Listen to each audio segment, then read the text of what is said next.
Hello guys, तो welcome back to my channel. तो last दो वीडियोस में मैंने आर्ट वर्क के फंडामेंटल्स के ऊपर हम बात कर रहे थे। फर्स्ट वीडियो में हम दिखाया था आर्ट वर्क में वैल्यूज़ को कैसे ऐड करते हैं, आर्ट वर्क में वैल्यूज़ कैसे होता है, कैसे हम उसको ऐड करते हैं और हमारा आर्ट वर्क कैसे आर्ट वर्क में लाइफ आता है। ठीक है। और दूसरे वीडियो में हमने बात किया था कि प्रोपोर्शंस के ऊपर, जिसमें मैंने हैंड के ड्राइंग्स को दिखाया था, प्रैक्टिस को बारे में बताया था। नहीं देखा तो अभी जाके देख सकते हो, डिस्क्रिप्शन में लिंक है, वहाँ से जाकर देख सकते हो। और उस वीडियो में मैंने स्टार्टिंग में कहा था कि लूमिस मेथड, हमारा जो लूमिस मेथड है, जिसमें मैंने ऑलरेडी पहले वीडियोस बना चुका हूँ, वो भी हमारे प्रोपोर्शंस के अंदर ही आता है। तो आज हम उसी को थोड़ा और अच्छे से डिस्कस करने वाले हैं, लूमिस मेथड को भी और अच्छे से सीखेंगे। ऐसे प्लेलिस्ट का भी लिंक मैंने डिस्क्रिप्शन में दे दिया है, वैसे जाकर चेकआउट कर सकते हो। चलिए स्टार्ट करते हैं इस लेसन को विथ लूमिस मेथड। सबसे पहले मैं देखूंगा कि लूमिस कितना रिलेवेंट है हमारे रेफरेंस पिक्चर के साथ। ठीक है, जो भी पोर्ट्रेट हो उसके साथ ये कितना रिलेवेंट है उसको हम यहाँ पे देखेंगे। इसको हम ड्रॉ करने के बाद यहाँ पे सर्कल को इमेजिन करो, जो हम यूजुअली ड्रॉ करते हैं लूमिस के स्ट्रक्चर में। फिर इसका ये साइज़ डिटेक्शन करने में हमारी मदद करता है। इसके हम मेजरमेंट लेते हैं। ऊपर के ये जो डिवीज़न है, इसको हम क्या करते हैं, डिवाइड करने से क्या होता है, हमें फोरहेड का साइज़, नोज़ का साइज़ और चिन लाइन तक का साइज़ मिल जाता है। नोज़ का प्रोपोर्शन मिल जाता है कि नोज़ का कहाँ पे नोज़ का पोजीशन होने वाला है, आइज़ का पोजीशन कहाँ पे होने वाला है, ईयर्स का पोजीशन कहाँ पे होने, सब मिल जाता है। ठीक है, देख सकते हो कि जो हम बनाते हैं, ठीक है, आइज़ के अंदर का जो डिस्टेंस है वो भी हम यहाँ पे मेजर कर सकते हैं नोज़ के लाइन के हिसाब से। तो सेम तरीके से अभी मैं यहाँ पे पेपर के ऊपर करके दिखाऊँगा। इससे पहले भी करके दिखाया है, फिर से करेंगे। देखिए, जैसे कि बताइए कि लूमिस के पोर्ट्रेट के उस हिसाब से लूमिस का स्ट्रक्चर थोड़ा थोड़ा अलग होता है, लेकिन जो बेसिक सा कॉन्सेप्ट होता है ये सर्कल और इसका जो डिवीज़न, ठीक है, तो इसको हमें करना ही होता है। तो सेम ही प्रोसेस है बिल्कुल, जो मैंने पहले भी करके दिखाया है। अभी हम इसको करेंगे। देखो, इसको डिवीज़न करूँगा इसके एंगल को हिसाब से। ठीक है, इसको थोड़ा और कर्व बनाना था तो इसको मैं थोड़ा और कर्व बना लूँगा, और एक्स्ट्रा लाइन जो भी आएंगे उसको मैं इरेज कर दूँगा। ठीक है, क्योंकि पोर्ट्रेट ड्राइंग इतना भी इजी नहीं है, तो गलतियाँ होंगी, उसके आपको सुधारना होगा। प्रैक्टिस के साथ साथ यह ठीक हो जाएगा। अभी देखना है कि इसका सेंटर कहाँ पे है, कि जहाँ से हमें आइज़ को ड्रॉ करना है। ठीक है, ये वाला सेंटर यहाँ पे मैंने जो इमेजिन किया था एक सर्कल, उसको हिसाब से मैं अभी इसको सेंटर को देखते हुए अभी मैं आँखों को पोजीशन को क्रिएट करूँगा। ठीक है, ये वाला मेरे हिसाब से सेंटर है, और इस लाइन को हमें भी कर्वली बनाना है, क्योंकि इसका जो हेड का जो एंगल है ये थोड़ा सा ऊपर की तरफ है। ठीक है, इसलिए इसको हमें कर्वली ड्रॉ करना है। हमें नीचे के हाफ सर्कल को फिर से डिवाइड करना है, तो हमें मिलेगा नोज़ वाला एरिया। ठीक है, तो नोज़ का लाइन भी हमें मिल गया। ठीक है, और ये जो ऊपर दोनों लाइन बना है इसके बीच में होने वाला ईयर्स। ठीक है, नीचे वाला जो लाइन मैंने डिवाइड किया यह हो गया लिप्स, और यहाँ पे मैं चिन लाइन के लिए थोड़ा सा एरिया को छोड़ूंगा। ये अलग अलग हिसाब से अलग अलग होता है, अलग अलग फेस के हिसाब से इसको हमें ऑब्जर्व करना है। जब हम लूमिस मेथड से ड्राइंग को बनाते हैं ना, तब हमारा ऑब्जर्वेशन स्किल बहुत ज़्यादा इंप्रूव होता है। अभी मैं नोज़ को ड्रॉ करना स्टार्ट करूँगा। ठीक है, सो एक ही बार में जो पोजीशन है ये देख सकते हो, मैं यहाँ पे थोड़ा मेजर कर दूँ। यहाँ पे होगा फोरहेड।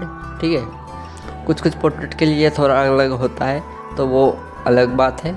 हम जो बेसिक है उसको हम यहाँ से सीखेंगे। थोड़ा जूम करके देखें तो ये वाला जो आँख है इसका जो साइज़ है और दोनों आँखों के अंदर जो डिस्टेंस है वो बिल्कुल सेम ही है।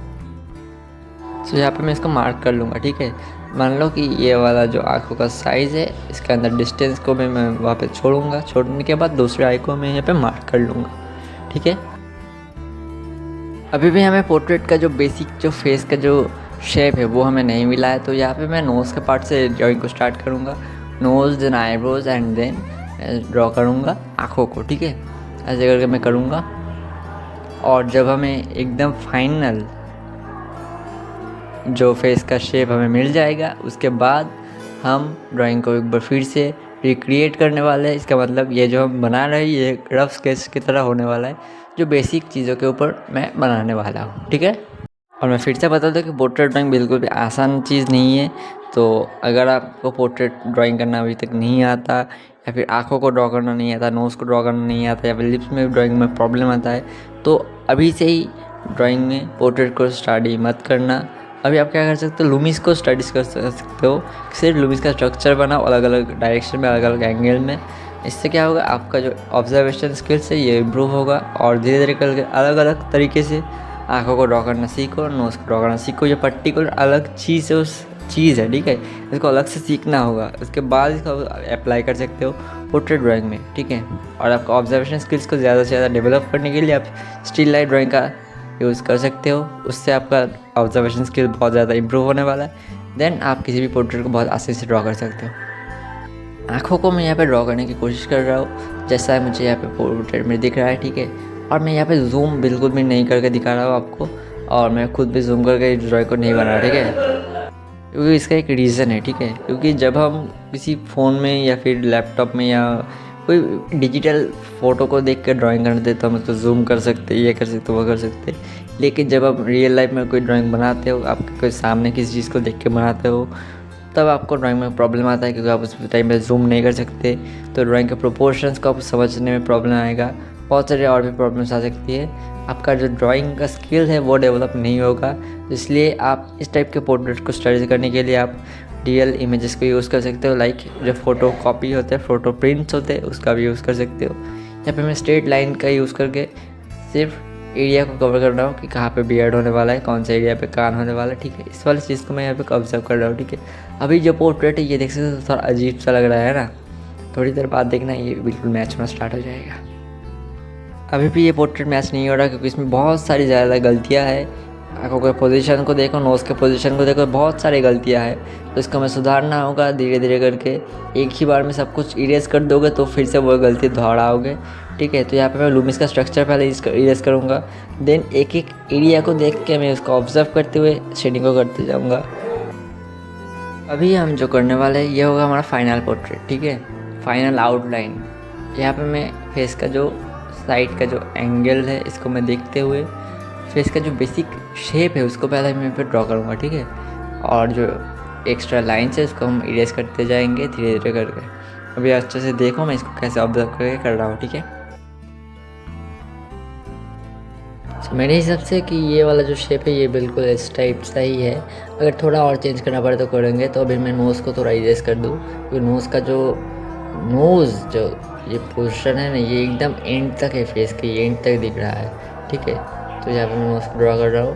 नोज़ को मैं बेसिकली ड्रॉ करता हूँ ऐसे ही करके, बिल्कुल बेसिक से जो शेप है उसको यहाँ पे कवर करने के बात करूँगा। और यहाँ पे लाइंस के थ्रू मैं बियर्ड वाले एरिया को कवर करने वाला हूँ कि कितना साइड यहाँ बियर्ड्स के लिए आएगा, लिप्स कैसे आएगा, लिप्स के यहाँ पे कितना सा डिस्टेंस है साइड में, नीचे की तरफ कितना डिस्टेंस है। ये वाला जो है ये थोड़ा सा शार्प है, ठीक है। थोड़ा सा शार्प में मैं यहाँ पे दिखाने की कोशिश करूँगा, क्योंकि एकदम से राउंड शेप वाला जो चीज़ है वो नहीं था। यहाँ पे लेफ़्ट आई पे, ठीक है। तो लेफ़्ट आई को मैं यहाँ पे एकदम अच्छे से करने की कोशिश करूँगा इस बार, ठीक है।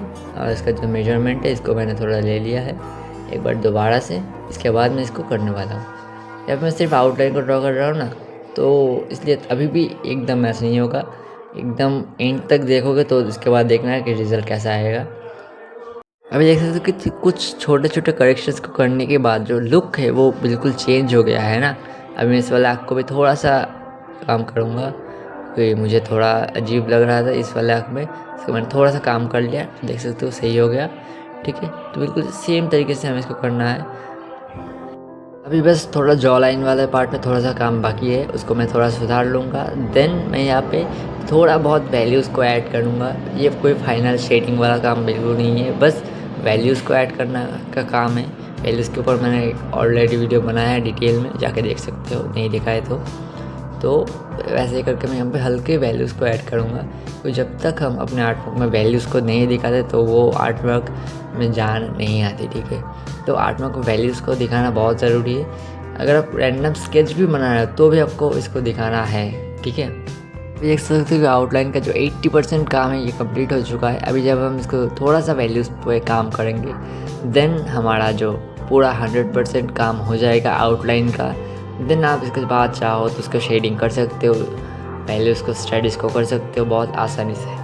अभी देख सकते हो आउटलाइन के साथ साथ हमने कुछ और एक्स्ट्रा लाइन्स को बनाया था, उसी को हमें भी स्टडी करेंगे। यहाँ पे मैं थोड़ा हल्का सा शेडिंग का यूज़ करने वाला हूँ। यहाँ पे मैं 2B और 4B पेंसिल का यूज़ करके शेडिंग को करूँगा, ठीक है। 4B का भी काम बहुत ही कम है, ज़्यादा से ज़्यादा मैं 2B से ही करने वाला हूँ, ताकि मैं आर्टवर्क का जो वैल्यूज़ है सिर्फ उसको दिखा पाऊँ, सिर्फ इसीलिए, ठीक है। क्योंकि ये कोई फाइनल शेडिंग वर्क नहीं होने वाला है, क्योंकि इसके ऊपर मैं बाद में बात करूँगा शायद मैं इसके ऊपर एक शेडिंग का ट्यूटोरियल लाऊँ एकदम प्रॉपर। ठीक है, यहाँ पे मैं बिल्कुल रैंडमली जो बेसिक शेडो है, जहाँ पे लाइट है, उसको दिखाने के लिए इसको कर रहा हूँ। इसीलिए हम इस वैल्यू स्टेट को बहुत ज़रूरी है। जहाँ पे थोड़ा ज़्यादा लाइट वहाँ मैं थोड़ा प्रेशर अप्लाई करूँगा, जहाँ पे राइट है वहाँ पे। ठीक है, देख सकते हो कि यहाँ पे मैं बिल्कुल भी धीरे धीरे काम नहीं कर रहा हूँ, बहुत फास्ट काम कर रहा हूँ, ब्रश पेंसिल को चला रहा हूँ, ताकि मैं सिर्फ ड्राइंग के वैल्यूज़ को समझ पाऊँ। ठीक है, क्योंकि हमारा यहाँ पे काम है ड्राइंग के वैल्यूज़ को समझना। क्योंकि जब तक हम आर्ट वर्क को वैल्यूज़ नहीं दिखाते तब तक हमारे आर्ट वर्क में कोई फील नहीं आता। ठीक है, जो नेचुरल फील है कि ये पोर्ट्रेट इस इंसान का है, उसको दिखाने के लिए थोड़े बहुत कुछ स्पेशल एलिमेंट्स होते हैं जिसको हमें ऐड करना बहुत ज़रूरी होता है। जब हम उसको ऐड कर देते हैं उसके बाद हमारा पोर्ट्रेट जो है वो मैच होना स्टार्ट हो जाता है। ठीक है, सो अब मैं बियर्ड और हेयर्स में जो उसका जो फ्लो है, उसका जो डायरेक्शन है, उसको मेजर करते हुए हल्का सा शेड यहाँ पे दिखा दूंगा। इससे क्या होगा, हमारा पोर्ट्रेट कंप्लीट हो जाएगा। ठीक है, अभी मैं बिल्कुल भी डिटेल में काम नहीं कर रहा, बस जो मैंने पहले ही बताया है कि यहाँ पे सिंपली रैंडमली मैं इसको डार्कनेस और लाइटनेस को दिखाने के काम कर रहा हूँ। ठीक है, डार्कनेस और लाइटनेस को दिखाने के लिए मैं चाहूँ तो किसी एरियाज़ पे काम कर सकता हूँ। थोड़ा बहुत डिटेल में यहाँ पे दिखाने की कोशिश करूँगा कि ऐसा होने वाला है। ठीक है, मैं पूरा अभी नहीं करने वाला, बस थोड़ा सा दिखाऊँगा। ठीक है, ऐसे काम हमें करना है। यहाँ पे भी हमें शेडोज़ को ऐड करना है, वैल्यूज़ को ऐड करना है, और ब्लेंडिंग वेंडिंग बहुत सारा काम है, तो उस पर हम बात नहीं करेंगे। और हेयर्स का डायरेक्शन जो है वो बहुत ज़्यादा इम्पॉर्टेंट चीज़ है, उसको भी आपको मेजर करना है।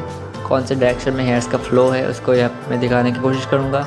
इसी के साथ हमारा आज का जो लूमिस का ट्यूटोरियल है ये ख़त्म होता है। नेक्स्ट पार्ट में शायद मैं इसके ऊपर एक डिटेल वीडियो लाऊँ शेडिंग के ऊपर।